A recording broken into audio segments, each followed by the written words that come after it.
ये तीसरी बार था जब ईश खदान के दक्षिणी हिस्से में गया था।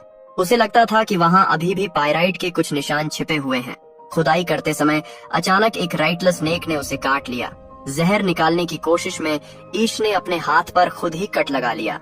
मदद के लिए उसने अपने मोबाइल फोन से कॉल करने की कोशिश की, लेकिन फोन उसके हाथ से फिसलकर एक गड्ढे में गिर गया। फिर मजबूर होकर वह जंगल के रास्ते दौड़ता हुआ अपने केबिन की तरफ गया ताकि वहां पहुंचकर हॉस्पिटल में कॉल कर सके। लेकिन जैसे ही वह केबिन पहुंचा, उसकी हालत और खराब हो गई। उसका शरीर जहर से लड़ने की कोशिश कर रहा था और इसी दौरान वह बेहोश होकर गिर पड़ा। फिर अगले कुछ घंटों में ईश को अपनी जिंदगी का सबसे ज्यादा दर्द सहना पड़ा। उसे तेज बुखार हो गया। फिर जब उसे होश आया और उसने अपने हाथ को देखा तो पाया कि उसका हाथ पूरी तरह सूज चुका था। वह इतना कमजोर हो गया था कि उठकर मदद के लिए जा भी नहीं पा रहा था। तभी उस रात ईश ने देखा कि 2 आदमी उसके घर में घुसने की कोशिश कर रहे थे, लेकिन जब उन्हें पता चला कि अंदर रहने वाला आदमी बहुत बीमार है तो वे उसकी मदद किए बिना ही चले गए। फिर कई दिनों तक ईश बिस्तर पर पड़ा रहा और वह जिंदगी और मौत के बीच जूझता रहा था। फिर आखिरकार एक दिन वह उठ पाया। तब उसे एहसास हुआ कि उसके हाथ का जख्म लगभग ठीक हो चुका है। उसने थोड़ा पानी पिया और फिर वापस बिस्तर पर जाकर लेट गया। फिर अगली सुबह तक वह सोता रहा। जब उसकी नींद खुली तो उसे महसूस हुआ कि वह पूरी तरह ठीक हो गया है। नहाने के बाद वह बाहर गया और अपनी कार के पास पहुंचा। उसने देखा कि कार पर बहुत ज्यादा धूल जमी हुई थी, जैसे वह बहुत समय से वहीं खड़ी हो। इसके बाद वह सैन फ्रांसिस्को पहुंचा। वहां पहुंचकर उसने देखा कि पूरा शहर सुनसान पड़ा हुआ है। वह समझ नहीं पा रहा था कि क्या हुआ है। सड़क के बीच उसे इंसानों की लाशें दिखाई दी। जैसे जैसे वह आगे बढ़ता गया, उसे सेना की गाड़ियां दिखीं और कारों के अंदर भी लाशें पड़ी हुई थीं। तभी एक बोर्ड पर उसने एक संदेश पढ़ा। उसमें लिखा था कि एक बहुत तेजी से फैलने वाली बीमारी पूरी दुनिया में फैल गई थी और इसी वजह से अमेरिकी सरकार ने सभी शेल्टर बंद कर दिए थे। ये संदेश पढ़कर ईश को समझ आ जाता है कि जब वह बाहर था तब दुनिया में क्या हो चुका था। इसके बाद वह अपने माता पिता के घर जाता है। वहां पहुंचकर उसे पता चलता है कि कुछ दिन पहले उसके रिश्तेदार खाना खाते समय अचानक इस बीमारी का शिकार हो गए थे। जब ईश घर के अंदर जाता है तो उसे अपने पिता की लाश बिस्तर पर और माँ की लाश बाथरूम में मिलती है। वह कुछ देर तक रोता है। फिर वह अपने माता पिता को दफनाने के लिए बगीचे में एक बड़ा गड्ढा खोदता है और उन्हें आखिरी बार अलविदा कहता है। उस रात ईश अपने पुराने कमरे में सोता है। अगली सुबह वह चर्च जाने का फैसला करता है। वहाँ उसे बहुत से लोगों की लाशें मिलती हैं जो भगवान से बचाए जाने की उम्मीद में वहाँ आए थे। इसके बाद ईश जरूरी सामान लेने के लिए सुपरमार्केट जाता है और शहर छोड़ने की कोशिश करता है, लेकिन वह देखता है कि पुल बंद है। गुस्से में उसे समझ आता है कि बाहर निकलने का एक ही रास्ता सड़क है। वह बिना रुके गाड़ी चलाता रहता है जब तक कि वह लॉस एंजल्स नहीं पहुंच जाता, लेकिन वह शहर भी पूरी तरह खाली होता है। फिर छत पर बने पूल में गर्म पानी से नहाने के बाद ईश एक बार में जाने का फैसला करता है। वहाँ वह अचानक मिल्टन और एनी को देखकर हैरान रह जाता है। जब मिल्टन को पता चलता है कि ईश पिछले 3 हफ्तों में हुई हर बात से बिल्कुल अनजान है, तो वह उसे एक वीडियो दिखाता है। उस वीडियो में उस बीमारी के बारे में बताया गया होता है जिसने लाखों लोगों की जान ले ली थी। मिल्टन और एनी कुछ दिन पहले इसी होटल में मिले थे। तब से वे अपने दुख को भूलने के लिए शराब पी रहे थे और उन लोगों को याद न करने की कोशिश कर रहे थे जिन्हें वे खो चुके थे। फिर अगली सुबह तीनों बचे हुए लोग मिल्टन के बनाए हुए खाने को साथ बैठकर खाते हैं। तभी ईश बताता है कि वह दूसरे बचे हुए लोगों को खोजने के लिए बाहर जाने की योजना बना रहा है। इस दौरान जियोलॉजिस्ट को समझ आ जाता है कि उसके साथियों के पास सब कुछ खत्म करने का एक पूरा प्लान है। होटल का जनरेटर कुछ हफ्तों तक बिजली देता रहेगा और तब तक उनके पास खाने पीने की चीजों की भरपूर सप्लाई होगी, लेकिन जैसे ही बिजली बंद होगी सारी सुविधाएं भी खत्म हो जाएंगी। तब वे दोनों बंदूक से खुद को मारकर इस दुनिया से चले जाने का इरादा रखते हैं। यह बात सुनकर ईश सोचने लगता है कि वे लोग बाहर जाकर जिंदा रहने के नए तरीके क्यों नहीं ढूंढते, लेकिन जो कुछ भी वे झेल चुके थे उसके बाद वे ज्यादा जीना नहीं चाहते थे। उन्हें लगता था कि जिंदा रहने का अब कोई मतलब नहीं है। जब ईश को समझ आता है कि वे दोनों इसी होटल में मरने वाले हैं, तो वह वहाँ से निकलने का फैसला करता है ताकि वह उनके साथ पागल न हो जाए। वह कई किलोमीटर तक बिना किसी मंजिल के गाड़ी चलाता रहता है। बहुत परेशान होकर वह तेजी से गाड़ी चलाने लगता है और तभी ब्रेक लगाता है जब उसे सड़क के बीच एक कुत्ता खड़ा दिखाई देता है। ईश उस कुत्ते को अपने साथ रखने का फैसला करता है और उसका नाम लकी रखता है। कुत्ते को कार में बैठाने के बाद जियोलॉजिस्ट अपने शहर वापस चला जाता है। वहाँ वह एक लाइब्रेरी में रुकता है और पढ़ने के लिए अलग अलग विषयों की किताबें चुनता है। भविष्य में क्या होगा यह जाने बिना ही ईश यह तय करता है कि वह अपने आखिरी दिन, महीने या साल अपने माता पिता के घर लकी के साथ बिताएगा। वह अपने कुत्ते के साथ एक नया रोज का रूटीन बना लेता है। फिर 1 साल तक दोनों ने मिलकर सब कुछ संभाला। बीच बीच में ईश को पागलपन जैसे झटके आते थे, लेकिन वह खुद को संभालने की पूरी कोशिश करता रहा। जब वह जवान था तब जियोलॉजिस्ट अकेलेपन को एक अच्छी चीज मानता था, लेकिन अब जब उसके पास किसी और इंसान से मिलने का कोई रास्ता नहीं बचा तो उसे समझ आता है कि अकेलापन सबसे बड़ी सजाओं में से एक है। एक दिन क्षितिज की तरफ देखते हुए ईश को दूर एक चिमनी से धुआं निकलता हुआ दिखाई देता है। उसकी वो उम्मीद जो कब की सो चुकी थी फिर से जाग उठती है। उसी दोपहर वह उस घर की ओर जाने का फैसला करता है और वहाँ उसकी मुलाकात एम्मा से होती है। जब एम्मा उसे देखती है तो वह डर जाती है और अपनी रक्षा के लिए शॉटगन उठा लेती है, लेकिन जब उसे समझ आता है कि ईश से उसे कोई खतरा नहीं है तो वह उसे अपने घर में आने देती है। वह ईश का स्वागत करती है और बताती है कि वह कुछ दिन पहले ही इस शहर में आई है। चाय पीते हुए एम्मा ईश को सैन फ्रांसिस्को की अपनी यात्रा के बारे में थोड़ा बताती है। इसके बाद वह ईश को अपने घर में रात बिताने के लिए बुला लेती है। अगली सुबह अकेले आगे बढ़ने के बजाय ईश एम्मा से कहता है कि वह उसके साथ रहे ताकि दोनों एक दूसरे की मदद कर सकें और साथ मिलकर जिंदा रह सकें। नए घर को देखने के बाद एम्मा बगीचे की मिट्टी जांचती है कि क्या उसमें पौधे उग सकते हैं। इसी दौरान ईश छत से लटकी हुई उस रस्सी को काट देता है जिसे उसने पहले बांधा था, क्योंकि अब उसे जीने की वजह मिल गई थी। तभी घर की पेंट्री देखने पर एम्मा को पता चलता है कि वहाँ बहुत चूहे हैं। ईश उसके साथ पास के सुपरमार्केट जाता है ताकि जर खरीद सकें।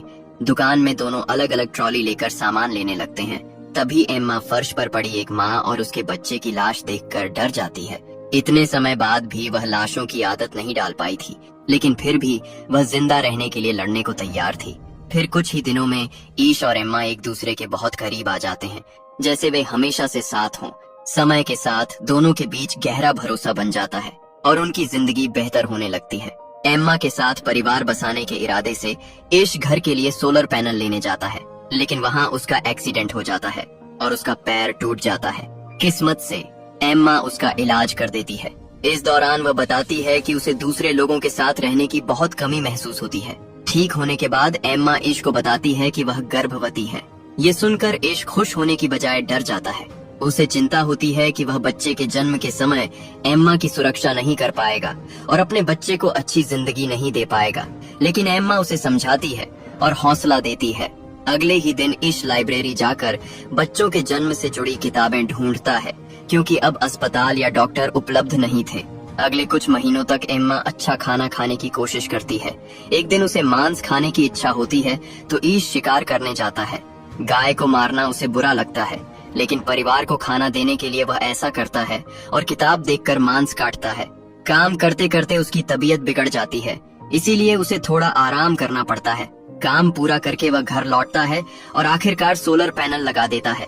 जंगल के जानवर खत्म हो जाने से चूहे बहुत बढ़ गए थे और शहर की सड़कों पर फैल गए थे। एक रात ईश और एम्मा देखते हैं कि चूहे उनके घर की तरफ आ रहे हैं। एम्मा गोली चलाकर उन्हें रोकने की कोशिश करती है, जबकि ईश कचरा और गाय का शव जलाता है, क्योंकि उसकी बदबू चूहों को खींच रही थी। लेकिन योजना पूरी तरह कामयाब नहीं होती। चूहे घर में घुसने की कोशिश करते रहते हैं। दोनों जल्दी से घर में घुसकर दरवाजे और खिड़कियां बंद कर देते हैं। तभी ईश को याद आता है कि उनका कुत्ता लकी बाहर फंसा है। वह दरवाजा खोलता है और उसी पल कई चूहे घर में घुस आते हैं। पूरी रात ईश उनसे लड़ता रहता है। आखिरकार चूहे मारे जाते हैं। ईश लकी के घावों का इलाज करता है और कुत्ता बच जाता है। कुछ दिनों बाद गली की बिल्लियां बाकी चूहों को खत्म कर देती हैं, क्योंकि वे खुद जिंदा रहने में ज्यादा सक्षम थीं। जब बच्चे के जन्म का समय आता है तो ईश एम्मा का पूरा साथ देता है। बिना किसी डॉक्टर की मदद के भी वे सुरक्षित तरीके से बच्चे को जन्म दे देते हैं। सर्वनाश के 6ठे साल बाद एक दिन शिकार से लौटते समय ईश से सड़क पर गलती से किसी को टक्कर लग जाती है। नीचे जाकर देखने पर उसे एक लड़की मिलती है। वह उससे बात करने की कोशिश करता है, लेकिन डरी हुई लड़की भागने लगती है। थोड़ी देर बाद उसे समझ आता है कि ईश उसे नुकसान नहीं पहुंचाना चाहता। ईश उसे बताता है कि वह शादीशुदा है, उसके 2 बच्चे हैं और वह अपनी पत्नी और एक दूसरे जोड़े के साथ रहता है। वह लड़की, जिसका नाम ईवे है, अगर चाहे तो उनके साथ रह सकती है, लेकिन ईवे अकेले जंगल की ओर जाने का फैसला करती है। जब ईश गाड़ी की ओर लौटता है तो वह लड़की चुपचाप उसका पीछा करती है और ट्रक के पीछे छिप जाती है।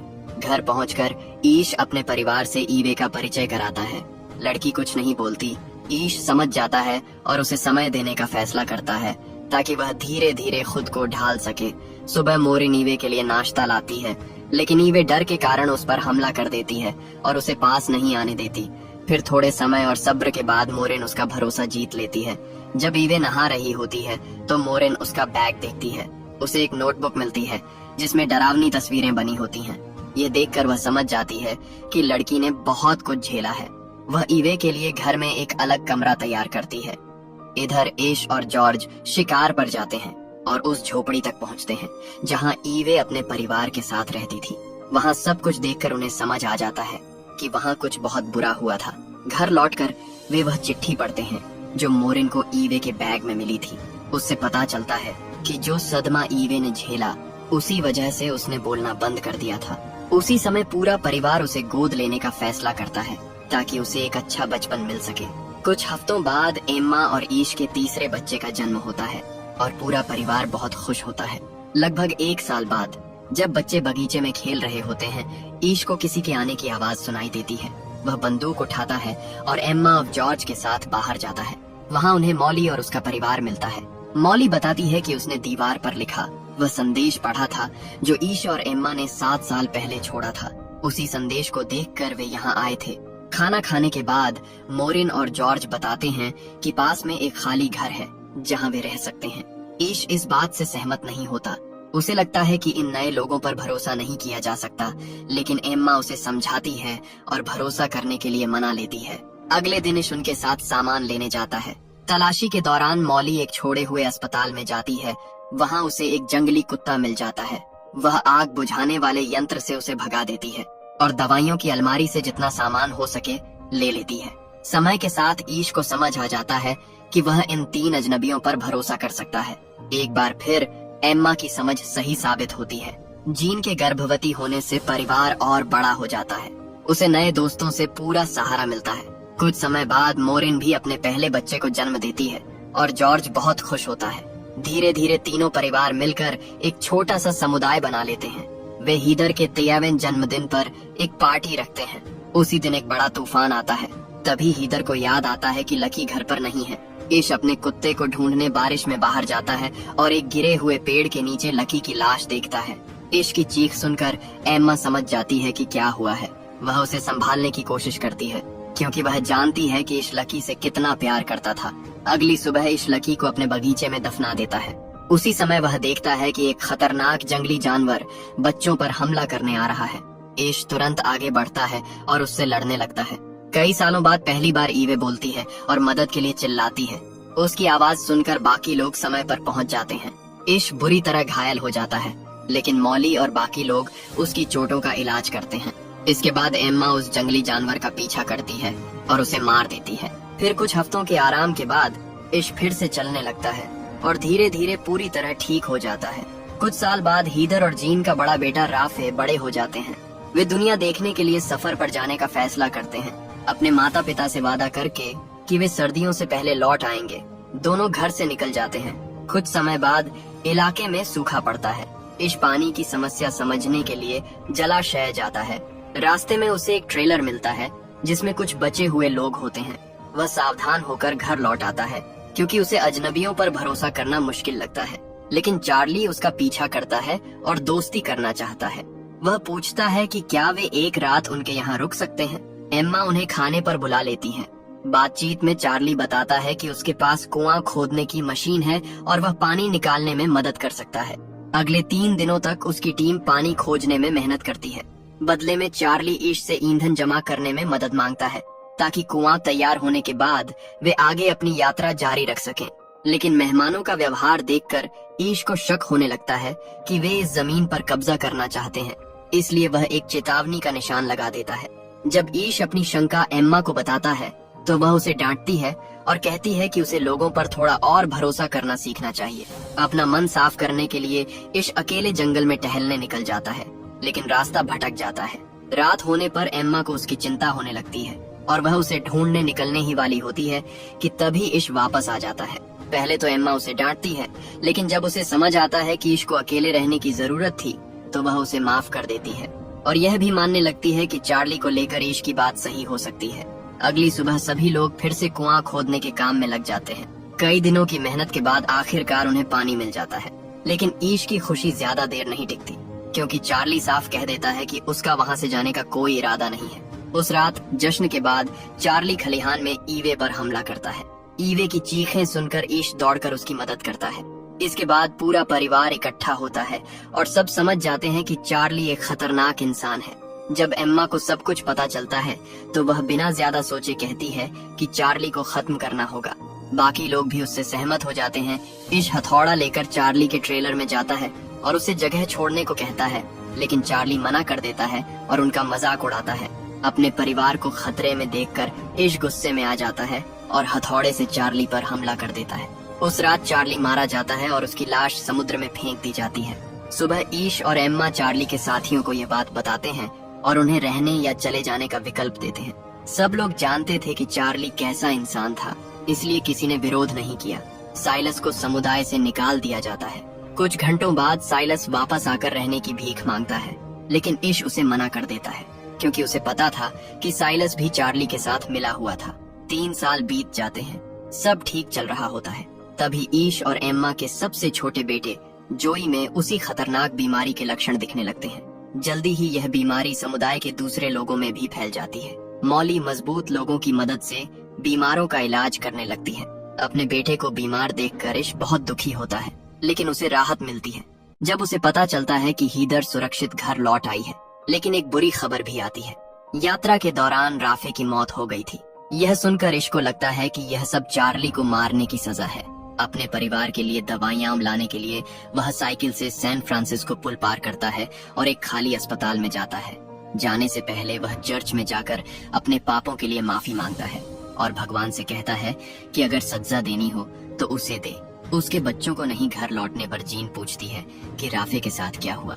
हीदर बताती है कि सफर में उन्हें लाल रंग के तीर दिखे थे, जिनका पीछा करते करते वे बहुत दूर निकल गए थे। लौटते समय उन्होंने पहाड़ी पर कैंप लगाया। तभी एक आदमी आया जो उनका खाना छीनना चाहता था।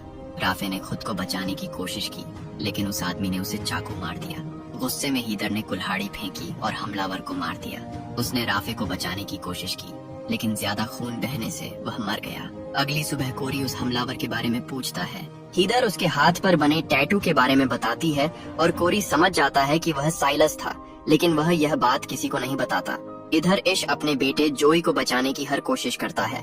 बाकी सभी बीमार लोग ठीक होने लगते हैं, लेकिन जोई की हालत दिन ब दिन बिगड़ती जाती है। कई हफ्तों तक बिस्तर पर पड़े रहने के बाद एक दिन ईश टूट जाता है और गहरे दुख में डूब जाता है। फिर एम्मा ने दीवार पर जो संदेश लिखा था उसे मिटाने के बाद ईश लाइब्रेरी जाता है। यह जगह जॉय की सबसे पसंदीदा थी। गुस्से और दर्द में वह वहाँ की कई चीजें तोड़ देता है। समय के साथ अपनी पत्नी के सहारे ईश खुद को संभाल लेता है और फिर से भविष्य के लिए उम्मीद करने लगता है। एक दिन वह अकेले जंगल में घूम रहा होता है। वहाँ उसे एक बहुत सुंदर सूरज ढलने का दृश्य दिखता है। तभी उसे एहसास होता है कि जिसकी उसे उम्मीद थी वह सच हो गया है। धरती फिर से ठीक हो गई है। अपने बेटे को खोने के 1 साल बाद ईश को जॉय की एक पुरानी डायरी मिलती है। उसमें जॉय ने अपने कई बेहतरीन और समझदार विचार लिखे थे। हालांकि जॉय कभी यूनिवर्सिटी नहीं जा पाया, फिर भी उसने रेडियो से जुड़े कई उपकरणों के डिजाइन बनाए थे जो पुरानी दुनिया में ही मौजूद थे। डायरी पढ़कर ईश को पता चलता है कि जॉय का सपना था कि वह दूसरे बचे हुए लोगों से मिले और अपने आविष्कार उनके साथ बांटे। अपने बेटे की याद को सम्मान देने के लिए ईश जॉय के नोट्स की मदद से एक रेडियो बनाने का फैसला करता है, ताकि यह पता लगाया जा सके कि दुनिया में और भी लोग जिंदा हैं या नहीं। दोस्तों की मदद से वह इस काम में लग जाता है और रोज कई घंटे रेडियो से दूसरे लोगों से संपर्क करने की कोशिश करता है। ईश को इतना काम में डूबा देखकर एम्मा उसे थोड़ा खुश करने के लिए दोस्तों के साथ एक बेसबॉल गेम रखती है। खेल के बाद हीदर उन लाल तीरों के बारे में बताती है जो उसे सफर के दौरान मिले थे। वह बताती है कि तीरों के साथ कुछ नंबर भी बने थे। यह सुनते ही ईश रेडियो की तरफ दौड़ता है। उसे लगता है कि अगर उन नंबरों की फ्रीक्वेंसी पर रेडियो सेट किया जाए तो शायद दूसरे लोग संपर्क कर सकें। यह सोचकर कि शायद और लोग जिंदा हैं, पूरा समूह उत्साहित हो जाता है। तभी रेडियो पर एक औरत की आवाज सुनाई देती है। उसका नाम पेनेलोपी होता है। वह बताती है कि वह पॉइंट लोबो में 77 लोगों के साथ रहती है। यह जगह सैन फ्रांसिस्को से ज्यादा दूर नहीं थी। अगले कुछ हफ्तों में ईश और उसके दोस्त वहां जाने की तैयारी करते हैं।